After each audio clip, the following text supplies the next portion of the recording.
Hello दोस्तों, आप सभी लोगों का वेलकम एंड स्वागत है। आज के लिए हमने 25 सवाल जो अभी तक की जो शिफ्टें हुई हैं उन सभी शिफ्टों से निकाल के आप लोगों के लिए लेकर आए हैं। इन 25 में से अगर आपने 20 अंक भी अर्जित कर लिए तो आपका सीटेट बहुत आराम से निकल जाएगा बिना किसी परेशानी के। तो आप अपना स्कोर जरूर बताइएगा और देखिए क्या आप लोग 25 में 20 अंक लाने लायक हैं या नहीं, या फिर आपकी तैयारी अभी सही दिशा में नहीं है। इसकी जांच आप स्वयं करेंगे। इस सवाल को शुरुआत करते हैं। इस क्लास को बेहतरीन तरीके से पूरी क्लास करिएगा। समय टाइमर किनारे लगा हुआ है। 150 मिनट आपको परीक्षा हाल में मिलने वाले हैं, वहां पर भी टाइमर चल रहा होगा। तो 150 मिनट आपको 150 सवालों के लिए मिलने वाले हैं। इसमें आपकी मैथ भी है, आपका सीडीपी भी है, आपकी ईवीएस भी है, आपकी हिंदी भी है। सभी को हमने इसमें शामिल किया है इन 25 सवालों में। तो उम्मीद है आपको ये वीडियो पसंद आएगा। दोस्तों, इस वीडियो को शुरू करें उससे पहले इस वीडियो को रोक लीजिए और रोकने के साथ चैनल पर नए हो तो सब्सक्राइब का बटन दबा दीजिए, साथ ही बेल आइकन हिट कर दीजिए। हम ऐसे ही लेटेस्ट और मजेदार वीडियो के साथ आपसे अपडेट रहते हैं और आपके लिए हम मेहनत बराबर करते रहें। इसके लिए आप चैनल को सब्सक्राइब करके जुड़ जाइए, जिससे कि हमारी फैमिली और हमारा परिवार थोड़ा थोड़ा धीरे धीरे ही सही लेकिन एक प्रगतिशील और प्रगति के तरह के अच्छी तरीके से आगे बढ़ता रहे। तो चलिए क्वेश्चन की शुरुआत करते हैं। चैनल को सब्सक्राइब कर लिया होगा उम्मीद है, और टेलीग्राम का लिंक डिस्क्रिप्शन बॉक्स में उसको भी उम्मीद है ज्वाइन कर लिया होगा। तो चलिए ये दोनों काम आप लोगों ने अगर कर लिए हैं तो हम लोग क्लास को शुरू करते हैं। पहला क्वेश्चन ध्यान से पढ़िएगा और क्वेश्चनों को देखिएगा। पहला क्वेश्चन कह रहा है लिंग हुफेन। लिंग हुफेन ये क्या है? तो दोस्तों ये एक यात्री का नाम है? बिल्कुल नहीं। क्या नाम है? एक भोजन का नाम है? हाँ है। कहाँ के भोजन का नाम है? कमेंट में बताएंगे आप इनका सही जवाब। एक जगह का नाम है? बिल्कुल नहीं। एक जानवर का नाम है? बिल्कुल नहीं। लिंग हुफेन पहला सवाल। लिंग हुफेन इसका आंसर है। क्या है? ये एक भोजन है, एक डिश है, फेमस डिश है। कहाँ की फेमस डिश है इसको आप कमेंट में बताएंगे, कमेंट में जरूर बताइएगा। चलिए अगला सवाल। डोंगा एक प्रकार का आश्रय स्थल है, यानी डोंगा जो है ना एक प्रकार का ऐसी जगह है जहां पर रुका जाता है, यानी आश्रम या कहें कि आश्रय या रुकने का स्थान। ये कहां पर पाया जाता है? तो आप कमेंट में बताएंगे। क्या ये कश्मीर में मिलता है या हिमाचल प्रदेश में, केरल में या राजस्थान में? तो देखिए इसको कहते हैं जो डोंगा, ये कहां पर मिलता है? तो ये दोस्तों आपको मिलेगा कहां पर? आप लोगों के लिए 4 विकल्प हैं। उम्मीद है आप लोग इसके लिए तैयार होंगे। तो चलिए बताइएगा। 32 सेकेंड, 31 सेकेंड और ये आपका समय चलेगा 1 मिनट का सवाल। ये तो बिल्कुल भी नहीं होने चाहिए। उम्मीद है ये सवालों में आपका 10 से 20 सेकंड ज्यादा से ज्यादा लगने वाले हैं।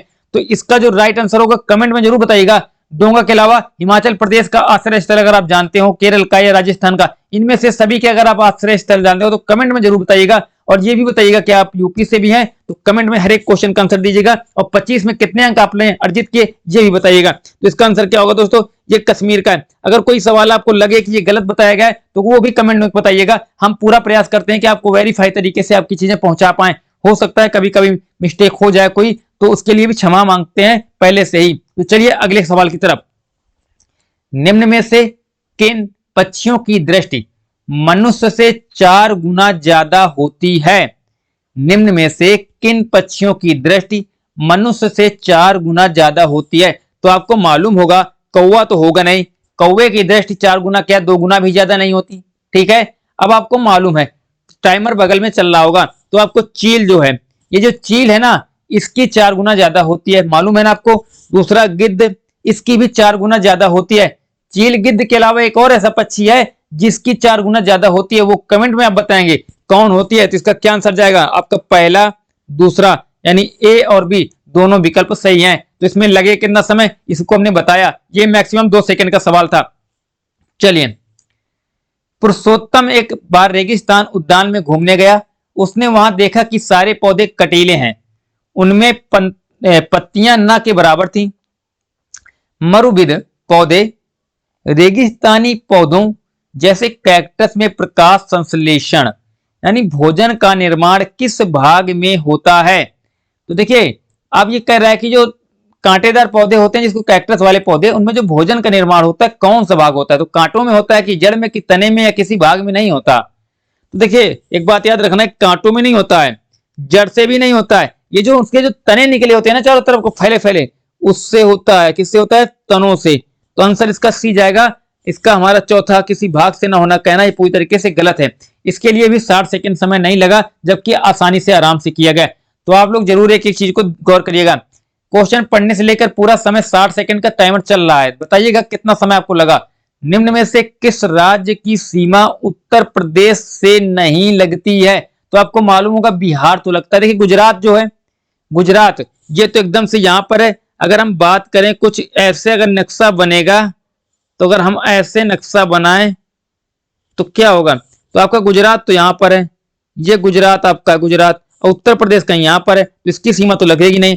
तो बिल्कुल सिंपल आंसर क्या हुआ आपका गुजरात। मध्य प्रदेश की लग जाएगी, उत्तराखंड यहाँ ऊपर है लग जाएगी, हरियाणा की भी यहाँ पर है लग जा सकती है, लेकिन जो हमारा गुजरात है इसकी सीमा बिल्कुल नहीं लगेगी। ये किस तरफ है, तो ये बिल्कुल पश्चिम में है। किस तरफ है, ये पश्चिम में है। गुजरात कहाँ स्थित है, पश्चिम में, तो बिल्कुल इसका आंसर डी जाएगा। देखिए पूरा 1 सेकंड भी नहीं लगा, जबकि आराम से किया गया। अगला देखिए, सब्जी बनाने का कौन सा तरीका सबसे अच्छा है? सब्जी बनाने का कौन सा तरीका सबसे अच्छा है? सब्जियों को काटना और फिर उन्हें धोना। देखिए सब्जियों को काटना फिर उन्हें धोना, काट के धोई नहीं जाती सब्जियां, तो ये तरीका तो बिल्कुल गलत है। पहले काटो फिर धो, ये गलत तरीका है सब्जी धोने का, क्योंकि जब धो दोगे तो उससे जो पोषक तत्व है ना वो पानी के साथ निकल जाएंगे। सब्जियों को काटने से पहले उन्हें धूप में रखना, धूप में रखोगे तो सब्जियां सूख जाएंगी। सूख जाएंगी कि नहीं, कॉमन सेंस के साथ पेपर हल करेंगे तो आसानी से निकलेगा। सब्जियों को धोना और फिर उन्हें काटना, बिल्कुल पहले धो लो फिर काटो। अब उपरोक्त सभी तो हो नहीं सकता, तो सिंपल से क्या गया आपका सी का आंसर गया। देखिए 40 सेकंड भी समय नहीं लगा, आसानी से किया गया। अगला क्वेश्चन, मछली घर एक्वेरियम में हवा वाला पंप रखने का मुख्य उद्देश्य, यानी जिससे कि क्या होती है मछलियों को ऑक्सीजन मिल पाए। कारण क्या होता है, ऑक्सीजन, इसके अलावा कोई कारण नहीं होता है। यानी कि जो पंप रखा होता है, कह रहा है अधिक ऑक्सीजन को पानी में घोलना, हाँ हो सकता है। देखिए कार्बन डाइऑक्साइड तो घोलना नहीं होता है, पानी को साफ करने के लिए नहीं रखते हैं। उपरोक्त में से कोई नहीं, हमने पहले ही बता दिया कि ऑक्सीजन, किस लिए, ऑक्सीजन की मात्रा को उसमें बढ़ाई जा सके पानी में, इसलिए ऐसा रखते हैं। 30 सेकंड भी नहीं लगे इस सवाल को हल करने में। हमारे देश में कितने प्रकार के जहरीले सांप पाए जाते हैं? टाइमर इसीलिए लगा है, पेपर में आपको टाइमर चलेगा तो इसलिए आपको आसानी रहेगी। हमारे देश में कितने प्रकार के, तो देखिए देखिए 4 प्रकार के पाए जाते हैं। कितने प्रकार के, 4 प्रकार के। एक तो कोबरा बोलते हैं इसको, इसको बोलते हैं ब्लैक स्नैक, या क्या बोलते हैं, चारों प्रकार के सांप के अगर नाम आपको मालूम हो कमेंट में बताइएगा। कोबरा आपका हो गया, रसेल वाइपर हो गया, ऐसे 4 सांप हैं। तो बताइएगा सबसे जहरीला जो है, कोबरा सबसे जहरीले में कह सकते हैं, तो आंसर इसका तो 4 होगा। लेकिन आप लोग कमेंट में चारों के नाम अगर जानते हैं तो जरूर लिखिएगा। चलिए, अल बरूनी ये भी करा चुके हैं। उज्बेकिस्तान में महमूद गजनी के साथ भारत आया था, वो एक प्रसिद्ध क्या था? तो दोस्तों वो प्रसिद्ध जो था वो लेखक था और इतिहास लिखता था। तीर्थयात्री तो बिल्कुल नहीं कहेंगे, चित्रकार तो था नहीं, स्थापत्यकार तो था नहीं, वो क्या था, लेखक था और इतिहासकार था। क्या था, लेखक और इतिहासकार। तो बिल्कुल इसका आंसर जाएगा बी। 30 सेकंड भी नहीं लगे। तो आपको सवाल हल करने में देखना है कितना समय लगता है। जल्दी से जल्दी सवाल हल करिएगा, बताइएगा 25 में कितने अंक आपने सही किए। निम्न में से किस कारण मृदा बंजर हो जाती है? निम्न में से किस कारण मृदा बंजर हो जाती है? आराम से पढ़िएगा, आपको टाइमर चल रहा है, 1 मिनट के अंदर आप सवाल सॉल्व करते हैं कि नहीं देखिएगा। स्थानांतरित कृषि से, एक ही फसल बार बार बोने से, देखिए जो भूमि होती है ना वो बंजर हो जाती है। क्या होती है, भूमि बंजर कब होती है? देखिए स्थानांतरित खेती तो झूम खेती को कहा जाता है, इस बात को याद रखना। जो आपकी स्थानांतरित खेती होती है ना, इसको झूम खेती भी कहते हैं। झूम खेती जो क्या करते हैं, स्थानांतरित, यानी एक जगह ना होकर कई जगह होती रहती है, पहले यहाँ फिर वहां अलग अलग दिशा मतलब जगह पे। अगला कह रहा है फसल चक्र अपनाने से, मिश्रित कृषि से। तो उम्मीद है आपने आंसर क्लियर कर दिया होगा। हमने 40 सेकंड से ज्यादा आपको समय दिया। आंसर क्या जाएगा, बी जाएगा, सिंपल सा। एक फसल बार बार बोने से जो मृदा होती है जमीन वो क्या हो जाती है, बंजर। सृजन का अर्थ है, आपको इसके लिए 20 सेकंड मिलेगा, टाइमर चल रहा है। सृजन का अर्थ है 20 सेकंड, यानी कि आपके 8 सेकंड गुजर गए, 9 सेकंड, 10 सेकंड गुजर गए, 11, 12, 13, 14, 15, 16, 20 सेकंड मिलेंगे। आप लोग जब तक क्वेश्चन आंसर पढ़िए। व्याख्या करना पहला पढ़ा, रचना या निर्माण करना, गुण भाव प्रकट करना या अव्यक्त करना। तो सृजन का अर्थ सीधे सीधे पूछा है, तो सृजन का मतलब होता है निर्माण करेंगे किसी चीज का। सिंपल सब भी जाएगा। 30 सेकंड का समय आपको दिया, आपने किया कि नहीं आप बताएंगे जरूर। लेखन शिक्षण की दूसरी अवस्था, पहली अवस्था लेखन की होती क्या है, ये यानी टेढ़ी मेढ़ी लाइन बनाना ही लेखन की पहली अवस्था में आता है। अब दूसरी अवस्था में दोस्तों जो है ना, वो होता है अक्षर की रचना करना, लिखने की तैयारी करना, बातचीत करना या आदर्श लिपि। तो लिपि से जोड़ नहीं होगा, बातचीत करने के बारे में नहीं हमें बताना, लिखने की तैयारी नहीं की करना है, अक्षर की रचना करना है, निर्माण करना है अक्षर का। आंसर जाएगा ए। इसके लिए 30 सेकंड का समय आप लोगों को मिला। अब देखिए समय चल रहा है 60 सेकंड, आंसर कर दिएगा, क्वेश्चन को तुरंत पढ़ना शुरू करिए किया करिए। आज के आधुनिकतम युग में विद्यार्थियों को मानव और मूल्यों और आध्यात्मिकता के विषय में जानकारी देना क्या है? तो देखिए इनके विषय में मानव मूल्य आध्यात्मिकता के विषय में जानकारी देना क्या है? आवश्यक है, अनावश्यक है। देखिए आजकल मनुष्य क्या है, उसको आध्यात्मिकता से दूर हो गया है, तो उसको इस प्रकार की जानकारी देना आवश्यक होता है। तो सिंपल से इसका आंसर क्या किया होगा? ए किया होगा। क्वेश्चन पढ़ने में बिल्कुल समय नहीं गंवाया होगा, बिल्कुल 30 सेकंड का समय लगा, बिल्कुल जब आसानी से कर रहे हैं आराम से। भाषा का अध्ययन क्या है? तो भाषा का अध्ययन समस्त पाठचर्या का केवल एकमात्र हिस्सा है। तो आपको बताया हमने केवल शब्द हमेशा गलत होता है, तो ऐसे एलिमिनेट किया करिए, इसको ऐसे हटा दिया होगा। समस्त पाठचर्या में व्याप्त हो सकता है। जटिल प्रक्रिया है, सरल व विशिष्ट प्रक्रिया है। तो जटिल प्रक्रिया कहना भी गलत है, हमने बताया था ना। सरल व विशिष्ट की बात नहीं करेंगे, क्या करेंगे? भाषा का अध्ययन जो होता है ना, समस्त पाठचर्या में व्याप्त है। तो आंसर इसका बी किया होगा। 30 सेकंड का समय लगा, आसानी से जब किया। दृष्टिहीन यानी जो देख नहीं पाते विद्यार्थी, उनको शिक्षण दिया कैसे जाता है? तो बताना है ब्रेल लिपि से, दृश्य सामग्री द्वारा, संगीत द्वारा या सामूहिक विधि द्वारा। तो आपको मालूम होगा लुईस ब्रेल ने उसकी खोज की थी, उस पद्धति की, उसका नाम क्या था? ब्रेल पद्धति नाम था उसका। तो सिंपल सा 10 सेकंड का सवाल था, ब्रेल लिपि, सभी ने कर दिया होगा। चलिए, गतिक कौशल में अधिगम निर्योग्यता दृश्य कहलाती है। देखिए गतिक कौशल जब होता है, जब गतिक कौशल होता है, देखिए डिसकैलकुलिया जब होता है, जब गणना करने से कौशल दिक्कत हो, जब पढ़ने में दिक्कत होगी तो डिसलेक्सिया होगा। दो तो हमने उड़ा दिए। अब हमारा डिस्फेजिया और डिस्प्रेक्सिया बचा, तो क्या आंसर जाएगा? डिस्प्रेक्सिया या डिस्फेजिया? 10 सेकंड समय और देंगे आपको। 38 हो गया, 37, 30 तक देंगे समय। 36, 35, 34, 33, 32, 31, 30। इसका आंसर जाएगा बी। अगर आपने किया है तो सही किया है, नहीं तो आपने गलत कर दिया होगा। चलिए, इसके बारे में हमने वीडियो बना रखा है, हमारे चैनल पे जाएंगे, ऊपर ही मिल जाएगा, बिल्कुल आप लोग जैसे ही चैनल खोलेंगे। अधिगम निर्योग्यता यानी अधिगम की योग्यता का न होना क्या दर्शाता है? क्या होगा आंसर? समय टाइमर चल रहा है, 30 सेकंड होते होते आपका आंसर आ जाना चाहिए। समुचित निवेश के साथ सुधार योग्य नहीं है, ऐसा कहना योग्य नहीं है। यहाँ पर योग्य नहीं की बात कर रहा है, तो ये तो यहाँ से गया। स्थिर अवस्था कह दिया ना इसने, स्थिर यानी जगह फिक्स है, फिक्स कैलकुलम नहीं होता है कभी भी। एक चर अवस्था है, हो सकता है, जरूरी नहीं। देखिए जरूरी नहीं कह रहा है ना, तो ये गलत हो गया। ये क्या? एक चर अवस्था है। तो देखिए सी आंसर इसका जाएगा। 30 सेकंड से ज्यादा समय आप लोगों ने लिया इसका। अधिगम की निर्योग्यता का लक्षण कैसे पहचानेंगे? अधिगम की निर्योग्यता, आप लोग टाइमर चल रहा है, 30 सेकंड तक जाना चाहिए, इसको आंसर आ जाना चाहिए। अधिगम की निर्योग्यता का लक्षण है भागने की प्रवृत्ति होना। देखिए भागने की अगर प्रवृत्ति है तो लक्षण नहीं है ये अधिगम निर्योग्यता का। कह दें अशांत, ऊर्जावान व विध्वंसक होना, ऐसा नहीं कहेंगे। देखिए अधिगम यानी लर्निंग में क्या होगी? निर्योग्यता यानी सीखने में दिक्कत जो होगी, तो एकाग्रता संबंधी होगी, यानी अवधान, यानी एकाग्रता में समस्या होगी, विकार होगा कोई, तो भी तो अधिगम निर्योग्यता होगी। तो सिंपल आंसर जाएगा सी, और कर दिया होगा 30 सेकंड के अंदर। निम्न में से कौन सा विशिष्ट अधिगम विकलांगता का उदाहरण है? विशिष्ट अधिगम, देखिए कौन सा उदाहरण है? तो विशिष्ट अधिगम विकलांगता, मानसिक मंदता अधिगम को उदाहरण नहीं है। अटेंशन डेफिशिएंट हाइपर डिसऑर्डर, ये बहुत आ रहा है, इसको क्या बोलते हैं? ADHD, attention deficient hyper disorder, ADHD। इसका फुल फॉर्म याद कर लीजिएगा, फुल फॉर्म इसका उम्मीद है याद कर लेंगे, ये इसका फुल फॉर्म लिखा हुआ है, क्वेश्चन आया हुआ है। ऑटिज्म के बारे में बात करना, ये नहीं होगा। डिसलेक्सिया से जुड़ा हुआ क्वेश्चन है, क्या है? डिसलेक्सिया, सिंपल सा आपका जाएगा बी। किया है आपने कि नहीं बताइएगा। श्रवण कौशल यानी श्रवण बाधित बच्चों को पढ़ाने में, जिनको सुनाई नहीं देता, ऐसे बच्चों को पढ़ाने के लिए क्या प्रयुक्त की जाएगी? देखिए जब उनको दिखाई ना देता होगा तब हम ब्रेल लिपि का प्रयोग करेंगे, तो ये तो होगा नहीं।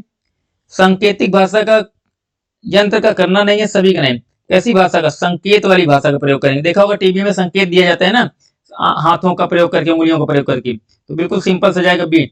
10 सेकंड का सवाल था, इसका आंसर आपने किया होगा सही, उम्मीद है हमें। गणित की प्रवृत्ति कैसी होती, प्रकृति, सॉरी, गणित की प्रकृति कैसी होती है? सरल होती है, कठिन होती है, तर्क? देखिए गणित कैसी होती है? गणित तर्क से भरी हुई होती है।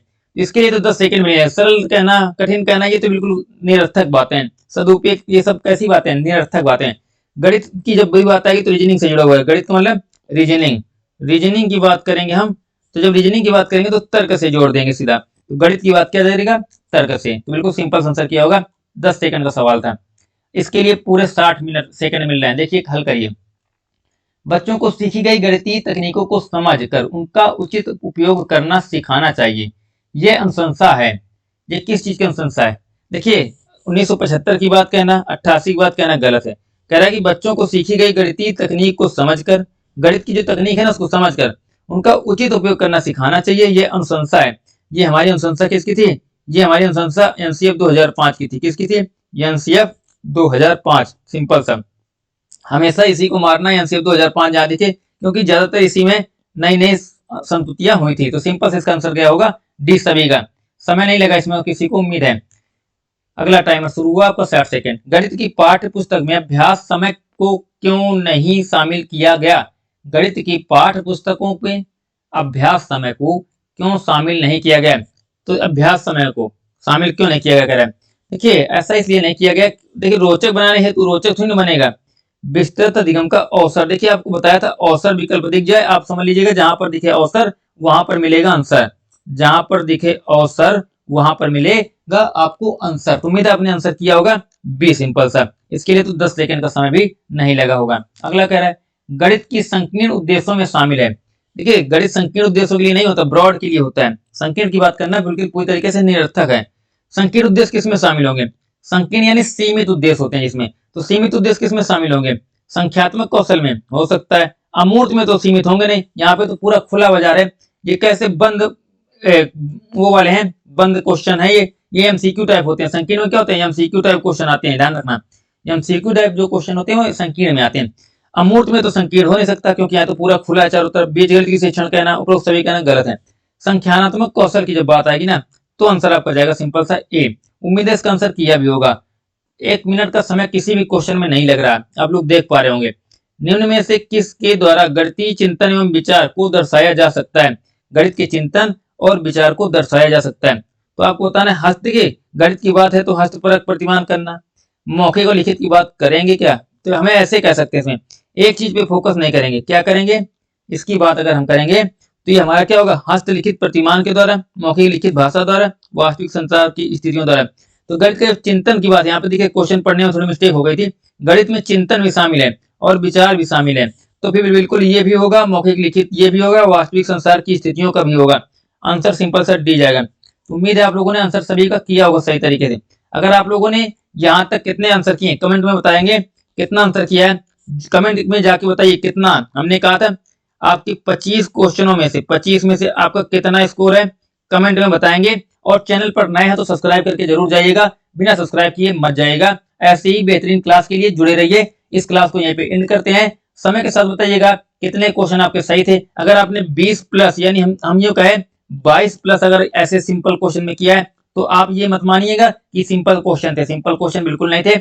इसमें आपका स्कोर अगर ऐसा आ रहा है तो आप सीटें निकाल लेंगे आसानी से, किसी प्रकार की कोई दिक्कत नहीं है। इस वीडियो को यहाँ पे समाप्त करते हैं। मिलेंगे फिर किसी नई वीडियो के साथ जल्द ही। चैनल को सब्सक्राइब लाइक शेयर करके जाइएगा। जय हिंद दोस्तों, जय भारत, वंदे मातरम। फिर मिलते हैं।